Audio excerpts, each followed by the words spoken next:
Vous l'aurez compris, je me suis prêté au jeu de Alix et Marco. Bonjour à tous, nous sommes le 25 décembre 2019. C'est la fête de Noël, Noël qui marque la naissance de Jésus-Christ, le Sauveur. Hier a eu lieu dans les paroisses la messe de minuit, la messe traditionnelle des catholiques pour célébrer justement cette fête. Noël, c'est un moment où les parents remettent des cadeaux aux enfants, un moment où les enfants prennent plaisir à se divertir. Et en Côte d'Ivoire, notamment à Abidjan, il y a des endroits de référence. Walter Amadou Ouattara. Commune de Yopougon, ce site de loisirs retient notre attention. Mais avant d'accéder aux aires de jeu, la séance de maquillage est un passage prisé. Donc on réalise des dessins de Spider-Man. Lui par exemple, il veut un lion. Donc avec un crayon jaune, on essaie de représenter ce qu'il veut. Vous payez le ticket d'entrée, vous avez droit à tout ce qui est sur l'espace, donc le maquillage aussi. Les fêtes de fin d'année riment avec loisirs. Et les chefs de famille ne lésignent pas sur les moyens pour faire plaisir à leur progéniture. En plus des bons moments concoctés dans le cadre familial, les sorties occupent une place de choix dans le programme de divertissement. À ce niveau, les lieux de loisirs sont affectionnés. Généralement, on était juste à la maison, puisqu'il n'y avait pas d'endroit. Il faudrait aller jusqu'à deux plateaux, mais c'était un peu difficile pour nous autres. Je sens que mes enfants adorent ça. Ils se sentent bien, mais ils sont bien épanouis. En tout cas, ça me fait plaisir.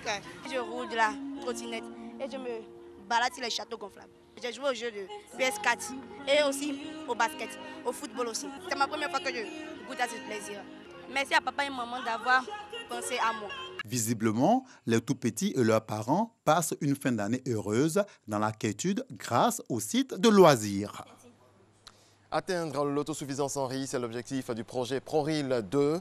Le ministère de la Promotion de la Riziculture et l'Agence japonaise de coopération internationale JICA ont signé le procès verbal pour la mise en œuvre justement de ce projet. On fait le point avec Salima Toudia. La coopération entre la Côte d'Ivoire et le Japon dans le domaine du riz se poursuit. L'État représenté par le ministère de la Promotion de la Riziculture vient de proroger jusqu'en mars 2020 le projet ProRIL 1, initié en 2014 pour la promotion du riz local. Une signature du procès verbal de mise en œuvre de la phase 2 a également eu lieu. Elle va permettre de mettre à la disposition des Ivoiriens du riz de bonne qualité, bon goût, et qui s'imposera inévitablement sur le marché de Côte d'Ivoire.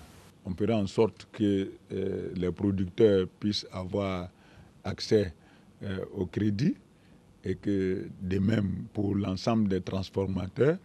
Et ensuite, nous allons avoir également la formation des experts locaux ici qui pourront assurer la survie du développement de la riziculture. Pour parfaire ces stratégies nationales de développement de la riziculture, l'État peut compter sur le gouvernement du Japon qui entend l'aider à atteindre l'autosuffisance en riz. L'objectif est d'augmenter les ventes de riz de qualité à travers la mise en place de chaînes d'approvisionnement de riz local bancables. Cette coopération vise surtout à transformer la production rizicole traditionnelle en une riziculture moderne, durable et rentable avec l'implication du secteur privé engagé et des projets intégrés. Le Fonds de soutien au développement de la presse a fait le point de ses actions en faveur des médias. En 2019, 506 professionnels ont été formés et plus d'1 milliard de francs CFA remis à plus de 20 structures de presse. La présentation a eu lieu hier à la Maison de la Presse à Abidjan Plateau. Le point de Jean-Marc Djadji. Le Fonds de soutien au développement de la presse FSDP fait le bilan de ses actions au profit des médias. En 2019, plus d'1 milliard de francs CFA destinés à des subventions financières à 16 entreprises de presse privée, à la formation de 506 professionnels et à l'acquisition de véhicules pour 4 organisations de journalistes. Je me réjouis que cette cérémonie, qui se répète depuis près de 10 ans, continue. Remercier le FSDP pour les appuis multiformes. En même temps, dire aussi que nous sommes entièrement d'accord avec le président de l'UNICI, notre camarade et frère Jean-Claude Koulibaly, pour que l'appui de l'État s'augmente de façon substantielle. Le ministre a bien voulu, à travers le Fonds de soutien au développement de la presse, mettre à notre disposition une voiture. Cette voiture-là va nous servir doublement parce qu'elle va nous permettre au quotidien d'avoir un contact régulier avec nos radios. Les journalistes de Côte d'Ivoire ont exprimé leur gratitude au gouvernement. Le ministre de la Communication et des Médias, Sidi Timoko Touré, président la cérémonie, a égrené les actions de l'État en faveur du développement et de la liberté de la presse. L'aide publique de l'État de 2009 à 2019 s'élève de façon cumulée à 10 133 429 052 francs CFA. Notre souhait est que l'aide de l'État s'oriente de plus en plus vers des interventions structurelles visant au développement de l'écosystème. Cet accompagnement continu de l'État, soyez-en conscients, vous engage vis-à-vis de nos concitoyens à encore plus de professionnalisme. Au menu de cette cérémonie, la pose de la première pierre de la salle de conférence de la Maison de la Presse d'Abidjan.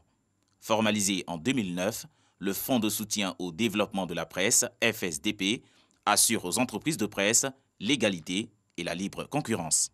Voilà qui met un terme à ce 6h30. On se retrouve à 7h. Ça va ?